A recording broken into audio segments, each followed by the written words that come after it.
আসসালামু আলাইকুম বন্ধুরা, গত পর্বে আমি কিভাবে লোকাল সার্ভার ক্রিয়েট করা যায় সেই বিষয়টা দেখিয়েছিলাম। প্রথম পর্বে যারা ওই পর্বটি দেখেননি তারা দেখে নিন। আমি গত পর্বতে পরিষ্কারভাবে বুঝিয়েছিলাম যে কিভাবে আসলে আপনার কম্পিউটার বা আপনার ল্যাপটপে লোকাল সার্ভার ক্রিয়েট করতে হয়। তো আমরা বরাবরের মতোই এই পর্বে দেখাবো যে এই লোকাল সার্ভারে আমরা কিভাবে আমাদের ওয়ার্ডপ্রেস একটা থিম ইনস্টল করতে পারি। তো আমাদের সর্বপ্রথম যে কাজটা করতে হয় সেই কাজটা হচ্ছে যে আমাদের যে জ্যাম্প ফাইলটা আছে, আপনারা গত পর্বে দেখেছেন আমাদের কাজ শুরুতে যেহেতু আমরা লোকাল সার্ভারে কাজ করব, সেহেতু এই জ্যাম্প যে সফটওয়্যারটা আছে এটাকে অন করতে হবে। জ্যাম্প সফটওয়্যারটা অন করার জন্য এখানে জাস্ট অ্যাপাচি এবং মাইস্কোয়েল এই দুটোকে আমরা অন করব। সর্বপ্রথম অ্যাপাচি এবং মাইস্কোয়েলটা যখন অন হয়ে যাবে, অন হয়ে যাওয়ার পরে এরপরে আমরা এটাকে মিনিমাইজ করে রেখে দিয়ে আমরা চলে যাব হচ্ছে আমাদের যে কোনো একটা সার্চ ব্রাউজারে গিয়ে আমরা সর্বপ্রথমে http:// দিয়ে এরপরে আমরা গত পর্বে যে আমাদের সাইটটার নাম দিয়েছিলাম হচ্ছে মামুন, MAMUN, অর্থাৎ মামুন ওই ফোল্ডারটার নাম দিয়েছিলাম এবং আমাদের সাইটের নামটা দিয়েছিলাম। ডাটাবেস ক্রিয়েট করি যখন, তখন আপনারা দেখেছিলেন। এরপরে একটা স্ল্যাশ দিয়ে এরপরে WP, এরপরে হচ্ছে অ্যাডমিন, ADMIN। এখানে একটা কথা বলে রাখি, WP হচ্ছে ওয়ার্ডপ্রেস আর অ্যাডমিনটা হচ্ছে আমরা যে অ্যাডমিন প্যানেলটা এখন যাব সেটা। আপনারা প্রতিবার যখন ওয়ার্ডপ্রেসের ড্যাশবোর্ডে যেতে যাবেন সেক্ষেত্রে এইভাবে আপনি http:// দিয়ে এরপরে আপনার যে সাইডের নেমটা আপনি যেটা দিবেন, আমি যেমন মামুন দিয়েছি তাই মামুন দিলাম, আপনারা যে নামটা দিবেন সেই নামটা দিয়ে এরপরে WP অ্যাডমিন দিয়ে জাস্ট এখানে এন্টার ক্লিক করবেন। এন্টারে ক্লিক করার পরে কিছুক্ষণ লোড নেবে। ওকে বন্ধুরা, এখানে কিছুক্ষণ লোড নেওয়ার পরে আমার ওয়ার্ডপ্রেসের যে ড্যাশবোর্ড সেখানে আমি ফাইনালি প্রবেশ করতে পেরেছি। আপনারাও সেম ভাবে আপনাদের যে ওয়ার্ডপ্রেসের ড্যাশবোর্ড সেখানে সেম ভাবে প্রবেশ করবেন। আমি বিষয়টা আবার একটু দেখাই দিচ্ছি। সেটা হচ্ছে যে সর্বপ্রথম জ্যাম ফাইলটা অন করবেন। এটা কিন্তু আমি বারবার দেখাবো না, কারণ এটা প্রথমেই দেখাচ্ছি। এখানে জাস্ট অ্যাপাচিটা এবং মাইস্কোয়েলটাকে অন করে এটাকে মিনিমাইজ করে রাখবেন। মিনিমাইজ করে রাখার পরে এরপরে হচ্ছে এখানে http তারপরে // দিয়ে এরপরে আপনার যে নামটা দেবেন সাইডের নাম একটা স্ল্যাশ দিয়ে এরপরে আপনার WP তারপরে অ্যাডমিন এটা দিয়ে এন্টার দিলে আপনারা ওয়ার্ডপ্রেসের এই ড্যাশবোর্ডটায় চলে আসবেন, অর্থাৎ ওয়ার্ডপ্রেসের যে মূল ড্যাশবোর্ড সেখানে আসবেন। এইখান থেকে এখন আমরা আমাদের সাইটটাকে আমরা ভিজিট করতে পারবো, সাইটে সবকিছু দেখতে পারবো। আমরা যে সাইটটা ক্রিয়েট করছি সেটা দেখতে চাইলে এই যে এখানে আসার পরে এই যে ভিজিট সাইট, এটা ক্লিক করলে আমরা আমাদের সাইটটাকে দেখতে পাবো। এটা হচ্ছে আমাদের সাইট, এই যে মামুন নাম দেওয়া আছে আর হচ্ছে এখানে ব্লগ আছে, অর্থাৎ কিছুই আমরা লিখিনি, একদম সাদামাটা একটা সাইট। এইটাকে আমরা এখন কাস্টমাইজ করব এবং এটা একটা ওয়েবসাইটে রূপান্তর করব। তবে তার আগে ড্যাশবোর্ডের কিছু পরিচিতি আমরা জেনে নেই। এটা হচ্ছে জাস্ট ওয়ার্ডপ্রেসের মেনু, ওয়ার্ডপ্রেসের লোগো এবং এখান থেকে বেশ কিছু অপশন পাবেন লেখা নিচের দিকে, যেখানে অ্যাবাউট আছে, তারপরে আরো বেশ কটা সাইট আছে, ওয়ার্ডপ্রেসের ওয়েবসাইট সহ বেশ কিছু জিনিস দেখাচ্ছে। আর এখানে আছে কমেন্ট সেকশন, এখানে যদি আপনার পোস্টে কেউ কমেন্ট করে সেটা এখান থেকে আপনারা মেনটেন করতে পারবেন। আর এটা হচ্ছে হোম সেকশন, এখানে আপনি এখানে হোমে ক্লিক করলে আপনি ওয়ার্ডপ্রেসের যে হোম সেকশন অর্থাৎ এই ড্যাশবোর্ডের হোমটাই চলে আসবেন। এর নিচে আপডেট আছে। আপডেটটা বলতে বোঝাচ্ছে যে ওয়ার্ডপ্রেসে যদি কখনো কোনো আপডেট আসে সেই আপডেটগুলো এখানে দেখা যাবে। যেমন এখানে আমি ওয়ার্ডপ্রেসটা যে ডাউনলোড করেছি এখানে একটা আপডেট আমার আসছে গতকালকে, যে ওয়ার্ডপ্রেসে যেটা ইনস্টল করছি এটা নতুন একটা আপডেট আসছে, যে কোনো একটা আপডেট সেটা এখানে দেখাচ্ছে। তো এরপরে নতুন একটা ভার্সন হয়তো বা দেখাচ্ছে যেটা পাওয়া যাবে। এরপরে নিচে যেটা আছে এটা হচ্ছে পোস্ট। আমরা যখন ওয়ার্ডপ্রেসে কোনো কিছু পোস্ট করব তখন আমরা যে ওয়েবসাইটটায় ব্লগ সাইটে প্রতিদিন বিভিন্ন পোস্ট করতে হবে, এই প্রতিটা পোস্ট আমরা এখান থেকে করব। ধরুন আপনি এখানে চাপ দিবেন, চাপ দেওয়ার পরে এই যে দেখুন আমাদের এখানে কোনো পোস্ট নেই, জাস্ট ডিফল্ট ভাবে একটা হ্যালো ওয়ার্ল্ড নামে একটা পোস্ট আছে, এটা জাস্ট একটা ডেমো পোস্ট। আমরা যদি নতুন কোনো পোস্ট ক্রিয়েট করতে চাই এই যে উপরে পোস্টের উপর দেখুন অ্যাড পোস্ট একটা অপশন আছে, এখানে জাস্ট ক্লিক করলে এখানে পোস্ট করার একটা অপশন চলে আসবে। এই যে দেখুন এখন আমরা চাইলে এইখানে পোস্ট করতে পারি। তো আমি আজ পোস্ট করব না, আমি আপনাদেরকে জাস্ট পরিচিতি দেখাচ্ছি ওয়ার্ডপ্রেসের কোথায় কি আছে। তো এটা হচ্ছে নতুন যারা পোস্ট করবেন, পোস্ট করার জন্য তারা এখানে জাস্ট অ্যাড পোস্ট দিলে পোস্ট করা যাবে। এরপর আছে ক্রাইটেরিয়া অর্থাৎ ক্যাটাগরিজ, আপনি যে পোস্টটা করবেন এই পোস্টটা কোন ক্যাটাগরিতে রাখবেন। সাপোজ আপনি বিভিন্ন ক্যাটাগরি এখানে তৈরি করতে পারবেন, যেমন ধরুন যে আপনি একাধিক ক্যাটাগরির পোস্ট যদি আপনি করেন, যেমন কোথাও আপনি হেলথ রিলেটেড পোস্ট করতে পারেন, আবার আপনি বিউটি রিলেটেড পোস্ট করতে পারেন। আবার আপনি আপনার ইচ্ছা মতো বিভিন্ন ড্রেসের ক্যাটাগরি রাখতে পারেন। যদি আপনার ওয়েবসাইটে ড্রেস রাখেন, তো সেই ক্ষেত্রে বিভিন্ন ক্যাটাগরি ওয়াইজ আপনি পোস্ট করতে পারেন। প্রত্যেকটা পোস্ট এখান থেকে ক্যাটাগরি আলাদা আলাদা করে রাখতে পারেন। এরপরে আছে এখানে ট্যাগ, ওটা হচ্ছে জাস্ট পোস্টের যে ট্যাগগুলো সেগুলো। এর নিচে আছে মিডিয়ার এখানে আছে লাইব্রেরি এবং অ্যাড মিডিয়া। এখানে আপনি বিভিন্ন ছবি, ভিডিও এগুলো অ্যাড করতে পারবেন। নিচে হচ্ছে পেজ হচ্ছে ধরুন যে আমরা এখানে যে পোস্ট করব, প্রত্যেকটা পোস্ট কিন্তু ডিফল্ট ইন্ডিভিজুয়াল একটা পোস্ট হবে। আর পেজ হচ্ছে এই একটা পৃষ্ঠা, অর্থাৎ একটা পেজের আন্ডারে একাধিক পোস্ট তৈরি হতে পারে, একটা পেজের আন্ডারে একাধিক পোস্ট থাকতে পারে। সুতরাং পেজ এবং পোস্ট এই দুটো কিন্তু আলাদা জিনিস, এই দুটো একটু ভালো করে বুঝতে হবে। যারা আসলে নতুন আছেন তারা এই বিষয়টা অনেক সময় গুলিয়ে ফেলেন যে পোস্ট আর পেজ হচ্ছে একটা পৃষ্ঠা। যেমন ধরুন আমরা এই যে এখানে যে কোনো একটা যদি উদাহরণ দেই, যেমন এখানে যদি দেখি বিবিসি বাংলা, জাস্ট উদাহরণ দেওয়ার জন্য এখানে যাচ্ছি। দেখুন এই যে একটা বিবিসি বাংলার এই যে একটা পেজ, এই পেজের ভিতরে এখানে অসংখ্য পোস্ট আছে। এই যে একটা পোস্ট, এই যে একটা পোস্ট, এই যে একটা পোস্ট, এই যে ছোট ছোট যে এই যে একটা পোস্ট, এই প্রত্যেকটা হচ্ছে একটা পোস্ট। আর পুরো এই যে এই সেকশনটা এটা হচ্ছে একটা পেজ এবং পোস্টের পার্থক্যটা হচ্ছে এটা। এই যে রাজনীতি, এটা একটা পেজ, সর্বাধিক পঠিত এটা একটা পেজ, বিশ্ব একটা পেজ, অর্থনীতি একটা পেজ, স্বাস্থ্য একটা পেজ, খেলাধুলা একটা পেজ, প্রযুক্তি একটা পেজ, প্রত্যেকটা একটা পেজ। এবং এই পেজগুলো এখানে মেনু আকারে এই মেনু বারে রেখে দেওয়া হয়েছে। আমি মনে হয় বিষয়টা সংক্ষেপে বোঝানোর চেষ্টা করছি আমার ভাষায়। এই হচ্ছে পেজ, আর পোস্ট হচ্ছে ওইটা, পেজ এবং পোস্টের পার্থক্য। এর নিচে হচ্ছে কমেন্ট। আপনার পোস্টে যদি কেউ কমেন্ট করে এখান থেকে আপনার কমেন্টটা মেনটেন করতে পারবেন। এরপরে ইম্পর্টেন্ট একটা পার্ট, সেটা হচ্ছে অ্যাপিয়ারেন্স। এই অ্যাপিয়ারেন্সের ভিতরে সবচেয়ে গুরুত্বপূর্ণ একটা কাজ, সেটা হচ্ছে থিম।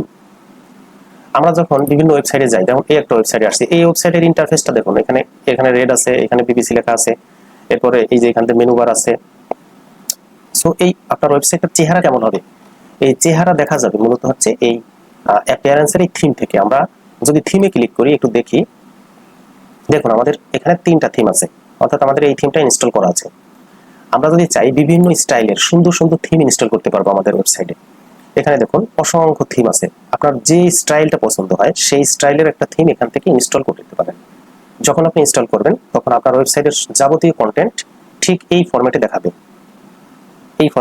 আপনি যেটা পছন্দ হয় সেটা এখান থেকে ইনস্টল করতে পারবেন। সবচেয়ে বেশি এই যে অ্যাস্ট্রা আছে, এই অ্যাস্ট্রা থিমগুলো সবচেয়ে বেশি চলে, যেটা একেবারে শুরুতে আমাদের আছে। এই অ্যাস্ট্রা থিম সর্বাধিক মানুষের ব্যবহার করে। যাই হোক, আমরা থিম ইনস্টল করব কিছুক্ষণ পরে, আমরা জাস্ট একটু বিষয়গুলো দেখে আসি। থিমের পরে এডিটর আছে, এডিটরটা বিভিন্ন এই থিমগুলো আপনি কি দিয়ে এডিট করবেন, সেটা এলিমেন্টস দিয়ে এডিট করতে পারেন, অথবা ডিফল্ট ভাবে ওয়ার্ডপ্রেসের যে এডিটরস আছে সেটা দিয়ে এডিট করতে পারেন। বিভিন্ন প্লাগইন দিয়ে এডিট করা যায় আর কি। আচ্ছা, প্লাগইনটা কি? প্লাগইন হচ্ছে আমি যদি সংক্ষেপে নিজের ভাষায় বলি, সেটা হচ্ছে আপনার মোবাইল সবাই ইউজ করেন, মোবাইলের ভিতরে যে অ্যাপস আছে, এই অ্যাপস, যেমন বিভিন্ন অ্যাপস দিয়ে আপনারা বিভিন্ন কাজ করেন। সো প্লাগইনটা অনেকটা অ্যাপস এর মতো। প্লাগইনটা আসলে ওয়ার্ডপ্রেসের অ্যাপস হিসেবে আপনি বলতে পারেন। যেমন অ্যাপস দিয়ে আপনি বিভিন্ন কিছু করতে পারেন ফোনে, আপনার অ্যান্ড্রয়েডে। সো এই প্লাগইন হচ্ছে এই যে থিমটা আপনি ইনস্টল করবেন বা যে থিমটা আপনি ব্যবহার করবেন, ওই থিমের বিভিন্ন জিনিস কাস্টমাইজ করার জন্য, বিভিন্ন ফিচার অ্যাড করার জন্য, যে বিশেষ সুবিধা পাওয়ার জন্য স্পেশালি এই প্লাগইনস গুলো ব্যবহার করা হয়। প্লাগইনস হচ্ছে, যেমন ধরেন আমি যদি আমার একটি ব্লগকে বা আমার যে পোস্টটা করব, এই পোস্টটাকে যদি আমি এসইও ফ্রেন্ডলি করতে চাই, সেক্ষেত্রে আমি র্যাঙ্ক ম্যাথ নামের একটা প্লাগইন ইউজ করতে পারি। যেমন আমি উদাহরণ হিসেবে দেখাচ্ছি যে এই প্লাগইন যদি ইনস্টল করতে চাই, জাস্ট এখানে অ্যাড প্লাগইনে আসার পরে এরপরে এই যে যতগুলো দেখছেন এগুলো সবই প্লাগইনস ওই যে বললাম মোবাইলের অ্যাপস এর মতো। জাস্ট আপনি যে প্লাগইনসটা দরকার, এই যে এলিমেন্টস আমি করছিলাম, তো এখান থেকে জাস্ট সার্চ দেওয়ার পরে এই যে এখানে এই যে ইনস্টল লেখা আছে, দেখুন মোবাইলের যেমন অ্যাপস ইনস্টল লেখা থাকে, এখানে যেমন ইনস্টল লেখা আছে। জাস্ট ইনস্টল করলে এই প্লাগইনস গুলো ইনস্টল হয়ে যাবে। আর ইনস্টল হলে এই প্লাগইনের যে ফিচার গুলো সেগুলো এই থিমের উপরে ব্যবহার করা যাবে। সো বিষয়টা মনে বুঝাইতে পারছি। হ্যাঁ, তো এখানে আছে ইনস্টলড প্লাগইন, অর্থাৎ যে সকল প্লাগইন অলরেডি আমার ইনস্টল করা আছে সেইগুলো দেখাবে। এরপরে হচ্ছে অ্যাড প্লাগইন দেখালাম যে নতুন প্লাগইন অ্যাড করতে হলে যেভাবে অ্যাড করতে হয়। এরপরে নিচে একটা অপশন আছে, সেটা হচ্ছে ইউজার। ইউজার হচ্ছে যে এটার অ্যাডমিনটা কে, অর্থাৎ এই সাইটটা কে মেইনটেইন করবে, অর্থাৎ এই অ্যাডমিনটার অথরিটি হচ্ছে এই ইউজারের এখানে। সো আপনি চাইলে অন্য কোনো ইউজারকে অ্যাড করতে পারেন। আর এটা মূলত অ্যাডমিন প্যানেল আর কি। আর এরপরে আছে টুলস। টুলসের এখানে বেশ কিছু বিষয় আছে, সেটা হচ্ছে যে ইম্পোর্ট এক্সপোর্ট, তারপর সাইট হেলথ, এগুলো মূলত এই টুলসের আন্ডারে সাইটের কার্যক্রম এখান থেকে মেনটেন হয়। এটা আস্তে আস্তে আপনারা ব্যবহার করলে তখন বুঝতে পারবেন। এরপর আছে সেটিংসের এখানে কিছু ইম্পর্টেন্ট বিষয় আছে। সেখানে হচ্ছে যে সেটিংসের যেমন আমি সাইডের যে নামটা দিয়েছিলাম, এই দেখুন সেই নামটা এখানে আছে। যেমন আমি সাইডের টাইটেল দিয়েছিলাম মামুন, সে মামুন আছে। তারপরে ট্যাগলাইনে কিছু নেই, ট্যাগলাইনে দিছিলাম না। এরপরে দেখুন এই যে ওয়ার্ডপ্রেসের অ্যাড্রেস localhost/mamun, এখানে সব ইম্পর্টেন্ট ইনফরমেশন গুলো আছে। আমি যে জিমেইলটা দিয়ে খুলছিলাম সেই জিমেইলটা এখানে শো করছে। এরপরে এখানে বাদবাকি যেগুলো আছে সবকিছু এখানে দেখাচ্ছে ঠিকঠাক মতোই। সো এখানে ডেট আছে, ডেট ফরম্যাট কোন ফরম্যাটে দেখাতে চাই, যেমন সর্বপ্রথম মাস, তারপরে ডেট, এরপরে হচ্ছে সাল। এরপরে টাইম ফরম্যাট আছে, টাইম ফরম্যাট এখানে 10টা AM এখন আছে। আসলে এটা জিএম, আপনি আপনার লোকাল এরিয়ার টাইম সেট করে নিতে পারবেন এখানে। এরপরে আছে জেনারেল তো এটা জেনারেল নিচে আছে রাইটিং।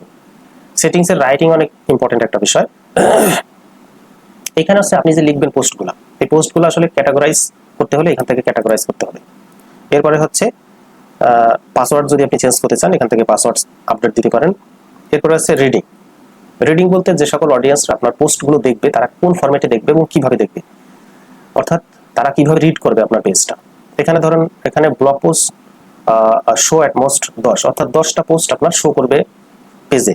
এরপরে রিড মোড লেখা থাকবে। যেমন ধরুন এখানে একটা পর্যায়ে আসে, দেখুন এখানে রিড মোড লেখা আছে।